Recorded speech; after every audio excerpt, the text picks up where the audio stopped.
This video is sponsored by Dice Dungeons. Check out their website, link in the description for your RPG accessory needs. Use the code Jordan with a PH in the middle for 10% off your order.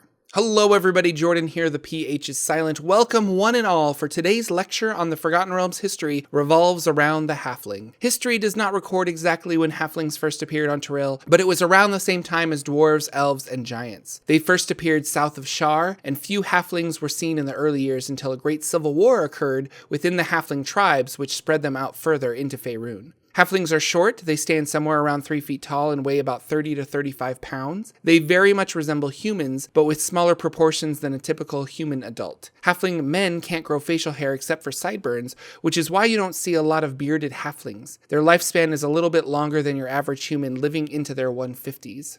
Halflings are fun. They are joyful and friendly. They are said to appear deceptively harmless, often beyond notice of enemies. Nobody seems to think a halfling would pose much of a threat, but with their cunning personalities, those people would be wrong. Halflings live in the now, taking in pleasures around them as they focus on where they are and whom they are with. Some halflings become adventurers, but in reality they are content to stay at home, which I find odd because I read that most halflings are nomadic and never stay in the same place longer than 6 to 8 months. Halflings love clothing, food, drink, and are enthusiastic collectors. Many of their most beloved items are those won through skill and daring. They aren't much for wearing jewelry, but they will love to sit down with you and go through their collection of rings they won in a game of chance. There are 3 major types of halflings within the Forgotten Realms: the Lightfoot halfling, the Strongheart halfling, and the Weiss halfling. These subraces of halflings were once various tribes that lived in Lurin and the surrounding areas. At the time, this was unsettled wilderness, and the 3 nomadic tribes defended their woodlands against intruders. However, corruption set in around -100 DR when an evil spirit entered the forest. A Ghostwise halfling cleric named Desva started worshipping the evil deity Malar. Desva became leader of the Ghostwise tribe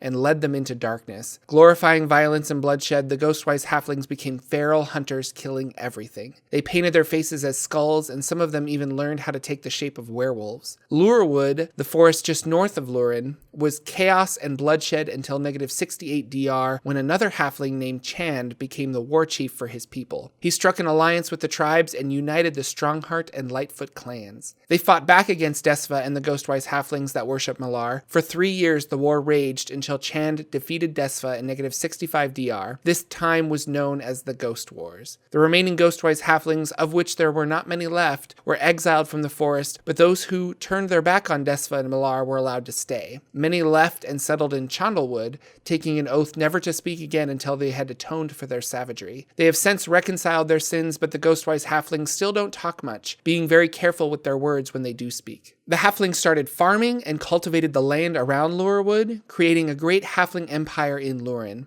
Predominantly Stronghearts live there, but a few Lightfoots and even some Ghostwise halflings have made their way back to Lurin. These halflings became farmers and craftsfolk, even some merchants, as Lurin grew. It was after the Ghost Wars that many halflings left the area and settled west in Faerun, choosing to live in cities populated by dwarves and men, finding new homes for themselves. Ghostwise halflings today are often barbarians, rogues, druids, rangers, and even clerics. All halflings have a wanderlust, but Ghostwise halflings keep their nomadic lifestyle within the borders of Chandlewood Forest. Many Ghostwise halflings do not have relations with other humanoid races unless necessary. They avoid others, experts at hiding within the forest. Lightfoot halflings are the small folk that Faerun is more familiar with. They are the most numerous and well-traveled of the halfling subraces. After the Ghost Wars, a large chunk of the Lightfoot halflings left Lurin. They were horrified what Chand and the Stronghearts had done despite the problems the Ghostwise halflings were causing. You'll find Lightfoot halflings often take up the profession of rogue or bard within their travels. They adopt the culture of the people they are with. There are those who live among humans and those who live with other halflings. Since the spell plague, the kingdom of Lurin sank into the Great Sea, making the nation with the greatest concentrations of halflings. They became successful merchants and craftsmen within However, during the Sundering, the waters receded and many halflings have started populating their home of Lurin again. Finally, the Strongheart halflings. They are native to Lurin and have remained in their homeland after the Ghost Wars. Before the wars, the Stronghearts were very nomadic like the Lightfoots, but after the conflict, their lifestyle shifted. The Stronghearts became very solidified in their community and their land. They realized they must be able to defend their homeland at a moment's notice. Gnolls and terrible beasts lurk in the woods surrounding Lurin.